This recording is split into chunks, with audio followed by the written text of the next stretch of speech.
안녕하세요, 중고왕 김지금입니다. 저는 앱등이이지만 갤럭시도 싫어하진 않습니다. 그래서 한때는 아이패드와 갤럭시 탭을 모두 사용했고 폰도 아이폰 12 프로맥스와 갤럭시 노트 7 FE를 사용하고 있었습니다. 제가 아이폰을 쓰면서도 갤럭시 폰을 쓰고 있는 이유는 세 가지입니다. 첫째로 갤럭시 워치를 사용하기 위해서입니다. 애플워치가 아닌 갤럭시 워치를 사용하는 이유는 교통카드 기능 때문입니다. 출퇴근할 때 가방 속에 있는 지갑을 찾느라 뒤적뒤적 거리는 것도 귀찮고 정말 가끔 지갑 놓고 왔을 땐 이로 말할 수 없이 빠기칩니다. 갤럭시 워치를 사용하면 대중교통 이용이 아주 편리해지죠. 근데 요즘은 대중교통 이용을 거의 안 해서 이 이유는 많이 희석되었습니다. 두 번째로 삼성페이를 사용하기 위해서입니다. 예전에 지갑에 관심이 많아지기 시작할 무렵 큰맘 먹고 몽블랑 지갑을 산 적이 있습니다. 근데 거의 한 달인가 두 달인가 만에 분실을 해버렸죠. 원래 프라다 지갑 사려다 몽블랑 산 건데 프라다 샀으면 진짜 개 후회할 뻔했습니다. 그 이후 지갑에 대한 흥미는 많이 떨어졌고 멤버십이나 신용카드 등 다양한 할인 혜택에 눈을 떴습니다. 더 편하고 다양한 할인 혜택을 받으려면 삼성페이가 있는 게 훨씬 편하더라고요. 세 번째는 제 폰번호를 지키기 위해서입니다. 여기저기 회원가입도 하고 블로그도 하고 중고거래도 하다 보니 제 개인 폰번호가 너무 노출이 많이 된다고 느꼈습니다. 매일같이 오는 불법 마케팅 문자와 보이스피싱이 정말 짜증났죠. 막 불릴 번호 하나 있으면 좋겠다는 생각을 했고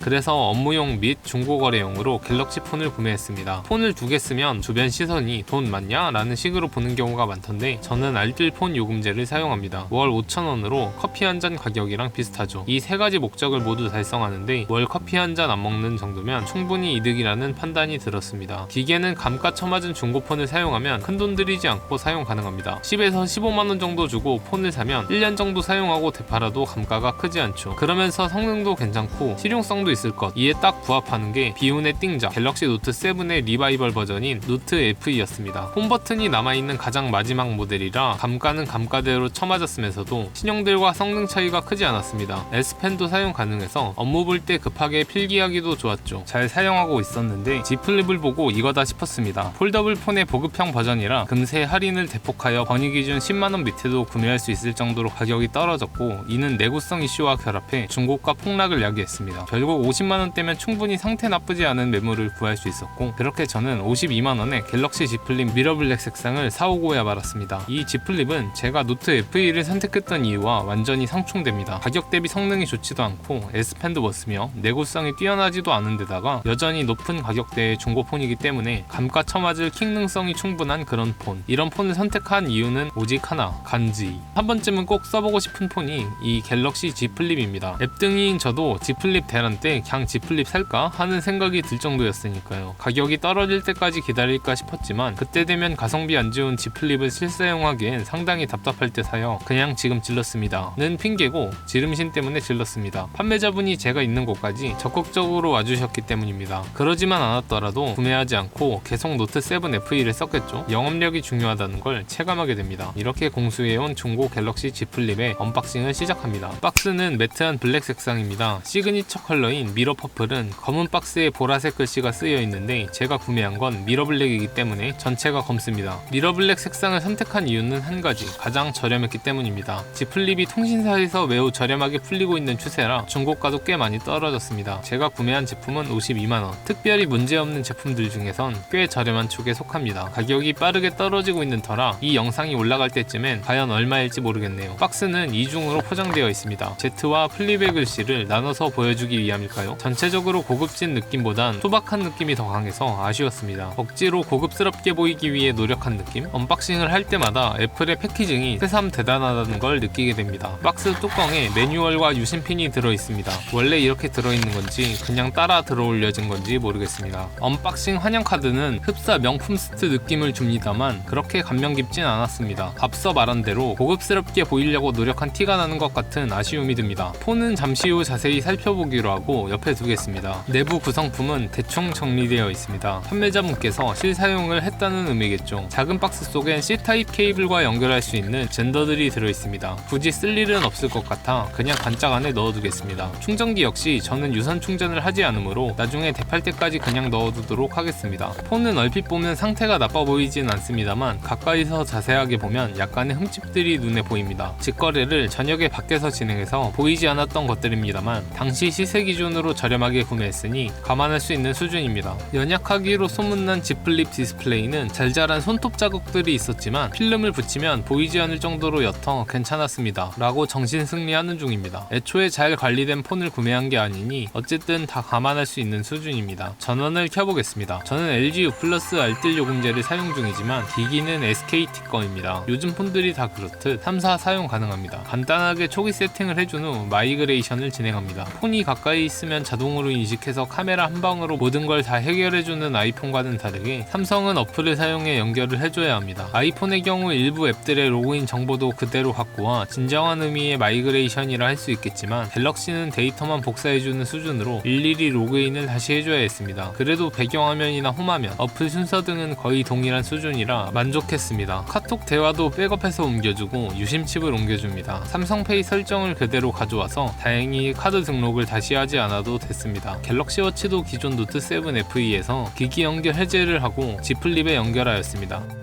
사용할 준비가 완료된 Z 플립을 깨끗이 닦아주고 판매자분이 사용했던 케이스를 장착해 주었습니다. 오래 사용하여 TPU 재질 케이스처럼 누래져 버렸습니다. 케이스 안 씌웠을 땐 제법 깔끔하고 예뻤는데 누렇게 변색된 케이스를 장착하니 폰마저 구려 보입니다. 새로 PC 케이스를 구매해 장착해주니 훨씬 낫습니다. 주변 Z 플립 실사용자들이 공통적으로 하는 말이 있습니다. 처음엔 예뻐서 좋았는데 쓰다 보니 불편하다. 그만큼 단점이 많은 스마트폰이라는 뜻인데요. 나온 지 얼마 되지 않은 폼팩터이다 보니 사용자 경험이 다소 부족했기 때문인 것 같습니다. 긴 시간은 아니지만 제가 사용하면서 느꼈던 몇 가지 단점에 대해 이야기해 볼게요. 폴더블 기능은 간지와 접었을 때의 휴대성을 제외하면 큰 장점은 없는 것 같습니다. 카메라 찍을 때 캠코더처럼 찍을 수 있다는 것 정도가 제가 느낄 수 있었던 장점이었습니다. 그나마도 후면 카메라 쪽에 마이크가 없어서 수음이 잘 되지 않습니다. 테이블에 올려놓고 전면 카메라로 편하게 찍을 수 있다는 점도 장점이긴 하지만 전면 카메라 화질이 워낙 구려서 굳이 이거로 찍을 일이 없을 것 같습니다.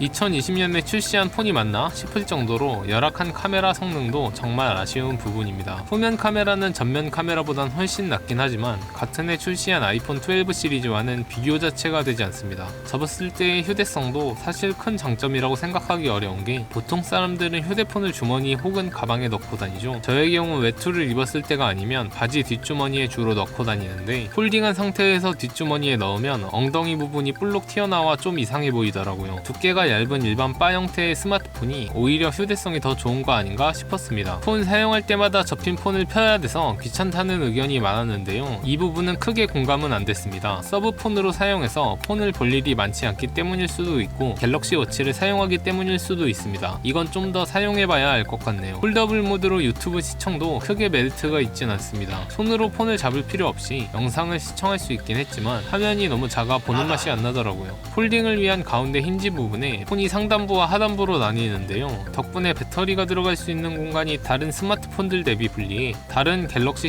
시리즈들보다 배터리 용량이 적습니다. 배터리가 하단부에만 들어가 무선 충전 코일도 밑쪽에 위치해 있어 스탠드형 무선 충전기에는 위치가 맞지 않아 충전이 되지 않을 수도 있습니다. 이 때문에 자동차에서 무선 충전 거치대를 사용할 때 충전이 되지 않아 어쩔 수 없이 유선 충전을 하고 있고요. 센터 패시아에 있는 무선 충전기에 충전해도 폰이 작아 자꾸 움직여 위치가 틀어져 충전이 되지 않기도 합니다. 폴더블 폰 중에서도 보급형인지라 비싼 가격 대비 성능, 기능이 좋지 않기로 소문이 자자한 Z 플립인데 며칠 사용해본 결과 APU 성능은 크게 불만은 없습니다. 배터리 절약 모드로 사용해도 특별히 버벅거려서 짜증난다고 느낀 적은 없었어요. 하지만 스테레오 스피커가 아니라 빈약한 사운드는 확실히 불만족스러웠습니다. 내구성은 Z 플립이 갖는 가장 큰 단점입니다. 작은 충격에도 디스플레이에 멍이 생기거나 도트가 나가는 경우가 빈번하고요. 얼마 전 Z 플립을 구매한 회사 동료 직원 역시 케이스를 씌우고 사용했음에도 단 한 번의 떨굼으로 액정에 멍이 생겨 디스플레이를 교체하였습니다. 케이스를 씌우고 사용하더라도 Z 플립 특성상 묵직하고 방어력 좋은 범퍼 케이스를 사용하기 어렵고 특히 힌지 부분은 케이스가 보호하지 못하는 부분이라 위험합니다. 삼성 서비스 센터 직원분이 Z 플립 내구성이 매우 약하니 꼭 보험 들고 사용하라고 말씀해 주셨다고 해요. 갤럭시 폴드에 비해 크기가 작아 휴대성이 뛰어나면서도 디자인도 예쁘다는 강한 두 가지 장점만 보고 사용해야 하는 폰인 것 같습니다. 지금이야 폴더블 폰이 희귀해서 고평가를 받고 있지만 좀 시간이 지나 새로운 폴더블 폰이 등장할 때마다 큰 폭으로 감가상각이 진행될 것으로 예상합니다. 지금도 중고가가 많이 떨어졌지만 중고구매를 하기 적합한 시기는 아닌 듯 합니다. 저처럼 Z 플립 뽕 맞아서 세컨폰으로 구매하려고 하시는 분들 아니면 비추드립니다. 메인폰으로 사용하기엔 아쉬운 부분이 너무 많은 것 같습니다. 폴더블 폰은 아직까지는 실보급의 목적보단 브랜딩의 목적이 더 크게 작용하는 것 같으니 꼭 폴더블 폰이 필요한 분이 아니면 아니라면 폴더블 폰 구입은 잠시 보류하는 게 좋다는 생각입니다. 다만 Z 플립 새 폰의 경우 종종 아주 저렴하게 구매할 수 있는 곳들이 몇몇 곳 있던데 그렇게 구매해서 사용하는 건 괜찮을 것 같습니다. 오늘은 이렇게 Z 플립 언박싱과 함께 간단한 리뷰를 해보았는데요. 혹시 중고 Z 플립에 관련된 질문이 있다면 댓글을 남겨주세요. 영상이 도움이 되셨다면 구독과 좋아요 부탁드리겠습니다. 감사합니다. 중고왕 김지금이었습니다. 오늘은 아이폰 12 프로맥스 언박싱을 합니다. 프로 때와는 달리 프로맥스는 사전 예약을 진행하였으나 출시일인 20일에 받지 못하고 4일 후인 24일에 받게